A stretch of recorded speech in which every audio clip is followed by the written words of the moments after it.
Now, how to execute DDL commands. First మనకి SQL prompt open చేసి connect అని చెప్పేసి ఇవ్వగానే సిస్టమ్ పాస్వర్డ్ అడుగుతుంది, యూజర్ నేమ్ పాస్వర్డ్ అడుగుతుంది. ఇచ్చాక కనెక్టెడ్ అని చెప్పేసి వస్తుంది. Next create table table name. First DDL కమాండ్లో ఫస్ట్ కమాండ్ ఏంటి? Create command. So create table name నేను ఈఎంపీ అని చెప్పేసి తీసుకుంటున్నాను. సో ఈఎంపీ అని చెప్పేసి తీసుకోగానే మనకేమో ఈఎంపీలో నేను ఎంప్లాయీ నెంబర్ తీసుకుంటున్నాను. ఎంప్లాయీ నెంబర్ వచ్చేసి నేను డేటా టైప్ ఏంటంటే నెంబర్ అనే డేటా టైప్ తీసుకుంటున్నా. దాని యొక్క సైజ్ వచ్చి 5 తీసుకుంటున్నా. ఎంప్లాయీ యొక్క నేమ్ వచ్చేసి క్యారెక్టర్ అని చెప్పేసి తీసుకుంటున్నా. ఇక్కడ మనకి స్ట్రింగ్ అనేది సపోర్ట్ చేయదు కాబట్టి DBMSలో. సో క్యారెక్టర్ అనే డేటా టైప్ తీసుకుంటున్నా ఈ నేమ్కి. నెక్స్ట్ దాని యొక్క సైజ్ వచ్చేసి 20 అని చెప్పేసి తీసుకుంటున్నా. నెక్స్ట్ శాలరీ వచ్చేసి ఎంప్లాయీ యొక్క శాలరీ వచ్చేసి అది కూడా మనకి నెంబర్స్లోనే ఉంటుంది కాబట్టి ఇక్కడ మనం నెంబర్ అనే డేటా టైప్ యూస్ చేసుకోవచ్చు. సో నెంబర్ అనే డేటా టైప్ అనేది యూస్ చేసి దాని యొక్క సైజ్ వచ్చేసి నేను 10 అని చెప్పేసి ఇస్తున్నా.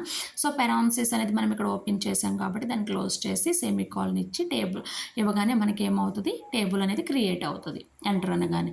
సో నెక్స్ట్ వన్ వచ్చేసి దాన్ని అది టేబుల్ అనేది క్రియేట్ అయిందో లేదో చూడాలి అని అంటే DESC కమాండ్, డిస్క్రిప్షన్ కమాండ్ అనేది యూజ్ చేసి టేబుల్ నేమ్ అనేది ఇస్తాము.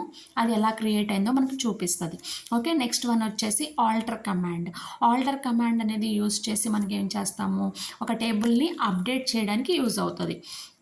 ఓకే, సో మనకి ఆల్టర్ టేబుల్ నేమ్ ఏంటిది? ఈఎంపీ అనే table name. So EMP next దాంట్లో మనం ఏం చేస్తున్నాము? ఇంకొక రోని ఏం చేయాలి? అప్డేట్ చేయాలి. అంటే ఇంకొక రోని ఇంకొక కాలమ్ని యాడ్ చేయాలి అని అనుకుంటున్నా.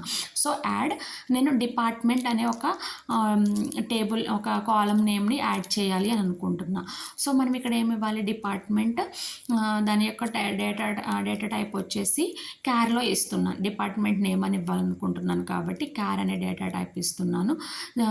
నెక్స్ట్ అది పెరాన్సిస్ అనేది క్లోజ్ చేసి సెమీకాలన్ అని ఎంటర్ అనగానే మనకి ఏమవుతుందంటే టేబుల్ అనేది ఆల్టర్డ్ అని వస్తుంది. అంటే టేబుల్ అనేది ఇంకొకటి కాలం యాడ్ అయింది. చూసారు కదా, డిపార్ట్మెంట్ అనే కాలం అనేది ఇంకొకటి యాడ్ అయ్యింది.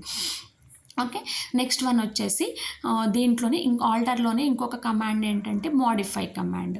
సో మనం దీంట్లో ఏదైనా దాని యొక్క సైజ్ని మనం మోడిఫై చేయాలి అని అంటే మనము యాడ్ ప్లేస్లో సేమ్ నేను ఏం చేస్తున్నాను? మోడిఫై అని చెప్పేసి ఎడిట్ చేసేస్తున్నాను డైరెక్ట్గా. సో మోడిఫై అని చెప్పేసి నేను డిపార్ట్మెంట్ యొక్క సైజ్ ఎంత ఇస్తున్నాను అంటే 15 అని ఇస్తున్నాను. సో మనకి ఎంటర్ అనగానే టేబుల్ అనేది ఆల్టర్ అని వస్తుంది. సో డిస్క్రిప్షన్లో కమాండ్లోకి వెళ్ళి చూద్దాం. సో అక్కడ 10 నుంచి ఇక్కడికి ఏమైంది? 15కి చేంజ్ అయిపోయింది. ఓకే, సో నెక్స్ట్ కమాండ్ వచ్చేసి రీనేమ్ కమాండ్లో ఏం చేస్తాము?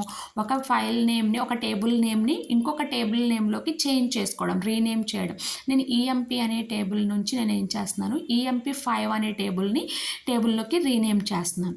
సో మనకి EMP5 అనే టేబుల్ తీసుకుని సెమీకోలన్ అనే ఒక టేబుల్ అనేది రీనేమ్ అయిపోయింది.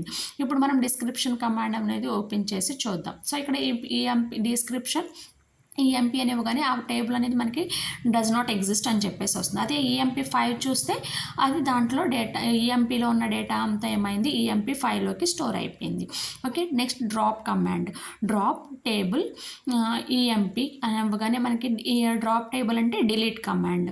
సో మనకి దాంట్లో EMP టేబుల్లో మనకి ఏ డేటా లేదు కాబట్టి డస్ నాట్ ఎగ్జిస్ట్ అంది. ఓకే, మనం EMP5 అని ఇచ్చామనుకోండి. ఇప్పుడు EMP5 అని ఇస్తే మనకి ఏమి కావాలి? మనకి EMP టేబుల్లో ఉన్నటువంటి డేటా అంతా కూడా మనకి డిలీట్ అయిపోతుంది. ఓకే, సో మనం ఇక్కడ EMP5 అని చెప్పేసి ఇస్తున్నాను నేను. సో డ్రాప్ టేబుల్ నేమ్ ఏంటి? EMP5. సో EMP5 అని ఇవ్వగానే నాకేమవుతుంది? అక్కడ టేబుల్ డ్రాప్డ్ అంటుంది. అంటే ఆ టేబుల్ అనేది డిలీట్ అయిపోయింది. ఇప్పుడు మనం EMP డిస్క్రిప్షన్ కమాండ్ యూజ్ చేసి ఆ టేబుల్ ఉందో లేదో చూద్దాం. సో ఇక్కడ మనకి డస్ నాట్ ఎగ్జిస్ట్ అని చెప్పేసి చూపిస్తుంది. ఓకేనా, నెక్స్ట్ ట్రంకేట్ కమాండ్ ఏం చేస్తుంది అంటే పర్మనెంట్గా టేబుల్ని డిలీట్ చేస్తుంది. సో ట్రంకేట్ టేబుల్ EMP5 అని ఇవ్వగానే మనకి ఏమవుతుంది అని అంటే ఆ టేబుల్ నేను ఇంకొక EMP2 టేబుల్ క్రియేట్ చేశాను, దానికి టేబుల్ అనేది ఇచ్చాను.